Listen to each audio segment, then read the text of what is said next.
Sumainyo ang Panginoon. Ang mabuting balita ng Panginoon ayon kay San Marcos.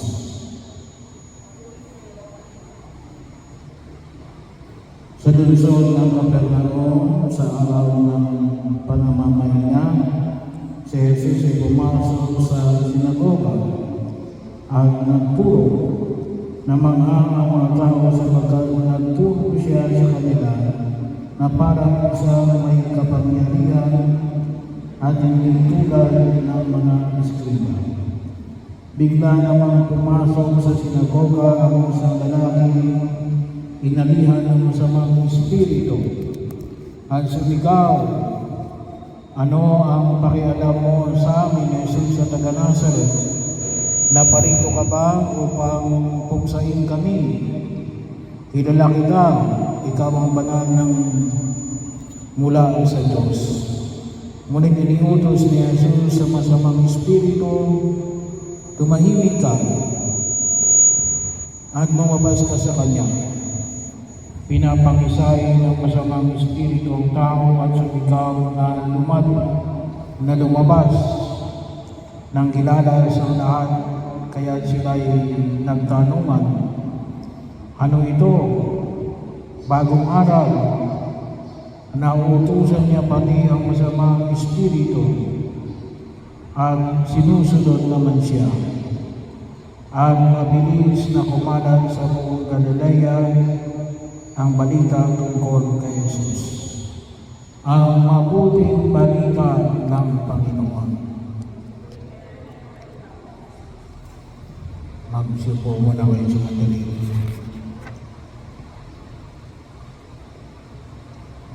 May nagtuturo siya sa kanila na parang isang may kapangyarihan at hindi tulad ng mga eskriba. So bahagi yun ng ating paanyaya sa para po sa araw na ito.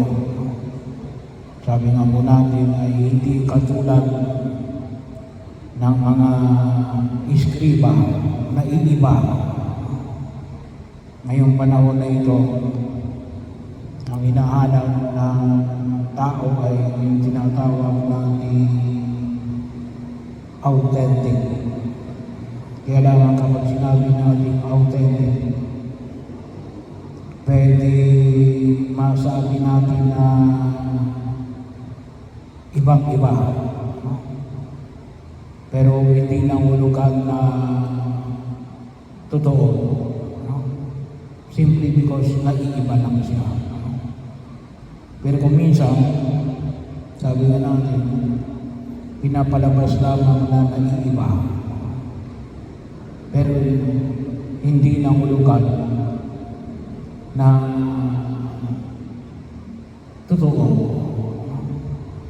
Meron din naman tinatawag natin na authentic, naiiba, at the same time, yung tinatawag natin genuinely true. Talaga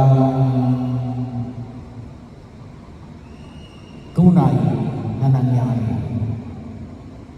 Hindi gawa-gawa lang. Pwede kasi naiiba, pero hindi totoo. Bahagi yun. Kasi may mga bagay na kung tawagin natin ay naiiba, pero kung tutuusin ay tinatawag natin yung pineke. Kung maalala ninyo yung istorya ng Tasabay sa Philippine history. Yan ay masabi natin na naiiba. Yung isang grupo na mga tinatawag natin Aborigines o Aborigine, yung mga native. Pero nasasabi natin na kakaiba, pero hindi genuine. gawa-gawa lang. So, bahagi yun. Ang sinasabi ko sa Ebanghelyo natin, si Jesus na nagtuturo ng may kapangyarihan, hindi katulad ng mga eskriba, ay authentic and genuinely true. At yun kumisa ng medyo mahirap ngayon sa pagkilos natin sa daigdig na ito. Na nawa ay higit natin makita sapagkat sabi nga natin, marami na ngayong namemeke, kuminsan, lalo-lalo na paglabas ng mga technological advancement, ay kuminsan nahihirapan tayo na makita kung ito ba talaga ay authentic and genuinely true, naiiba at tunay. Pero yun ang description na ibinigay kay Jesus. Yung pong pagkapalayas ng demonyo, secondary na lang yun kasi bahagi yun, pagpapatunay na lang yun. Kasi yun ay binahagi na rito na si Jesus ay nagtuturo na may kapangyarihan at nag-iiba sa mga eskriba, ay binanggit na yun bago pa siya nagpalayas ng masamang espiritu sa lalaking inaalihan na pumasok sa sinagoga. So, bahagi yun, na makita ko natin. So, ano yung hamon na ipinapamanik sa atin ang buong kapal? Sabi nga ko, ngayong kapanahonan na ito ay kinakailangan na tayo ay matuto na makita kung alin ang totoo at kung alin ang peke. Bahagi ko yun. At kung minsan, ay sabi nga ho natin, hindi lahat ay mayroong ganong klase ng kakayanan. O maaari hindi ganong kabilis, kumilatis, kung alin ang totoo at authentic. Bahagi ko ng pagkilos na nawa, makita natin sa ating buhay sa daigdig na ito. Masanay tayo. Kaya may isa napakahalaga yung pagkilos na kung tutusin na yung tinatawag ng yung critical thinking.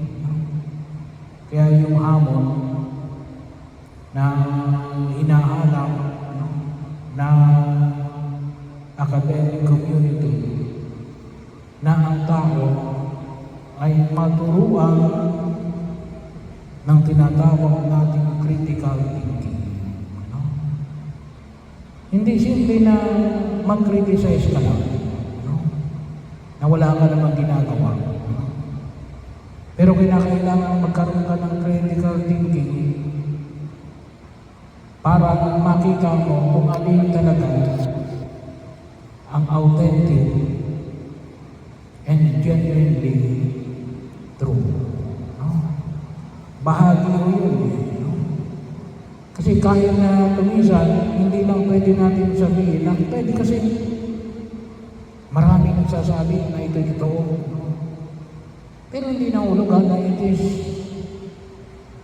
authentic and genuinely true. Pwede kasi nadala lamang sa tinatawag nating bandwagon. O mas kilala natin sa tawag sa atin na dinala lamang ng agos. Kaya bahagi ko yun na makita ko natin kinakailangan natin ng tunay na pagninilay. Kaya nga, yung hamon palagi para sa tinatawag natin na tayo ay nag-aaral, kaya tayo ay pumapasok sa paaralan. Hindi lamang because of the transfer of knowledge, para malaman ko yung alam ko. Ngunit sana makita natin na matuto tayo, sabi nga natin ay mag-admas ng mga peke. Matuto tayo humuwad sa mga huwad. Sapagkat marami ang huwad sa daigdig na ito. Akala natin ay tunay. 295 lang pala. Kaya bahagi yun na makita natin na kinakailangan din natin at yung aking pananampalataya ay isang pananampalataya na nag-aanyaya sa atin natin, nagkaroon ng ganitong klase ng kaisipan. Kasi bahagi yun. Kaya nga sabi nga natin, napakahalaga sa atin yung malaya na pagpili sa Diyos. Paano tayo maging malaya sa pagpili sa Diyos kung hindi tayo marunong na pag-iisip, na pagiging kritikal? Hindi pwedeng sabihin natin na ba't mo ginagawa yan? Kasi nakasanayan lang. Hindi kasi marami ang gumagawa. Bahagi ng kultura. Pwede, no? Pwede natin isagot yun. Pero to become authentic and genuinely true, dapat may maisagot tayo na hindi maroon. No? Dapat kaya natin ipaliwanag ang ating pananampalataya sang-ayon sa sarili nating pagkaunawa, na higit doon sa pagkaunawa na katulad ng pagkaunawa ng iba. Kaya medyo malaki yung hamon ng pagkilos na makita natin. Medyo mahirap. Ay kapag tayo nasanay, sinasabi ko natin, madadali natin makilala kung sino ang impostor at kung sino yung tunay. Madali tayo makakakilala na tao na maging bahagi ng ating pagtugon sa panawagan natin sa ating Panginoong Heso Kristo. At ito yung idulog natin sa harapan ng buong may kapal, na hindi lamang sa Jesus ang kinakailangan nagtuturo ng may kapangyarihan. Tayong lahat ay inaanyayahan natin. Sabi na natin ay makapagturo ng may kapangyarihan.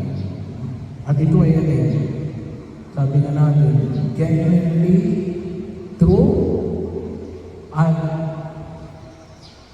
yung tinatawag natin na genuinely authentic. Na makita natin sa pagkilos natin sa daigdig na ito. At ito ay pinalangin natin sa harapan ng buong may kapal. Sapagkat yung panyaya ng buong may kapal ay isang panyaya na nagnanais sa bawat isa sa akin na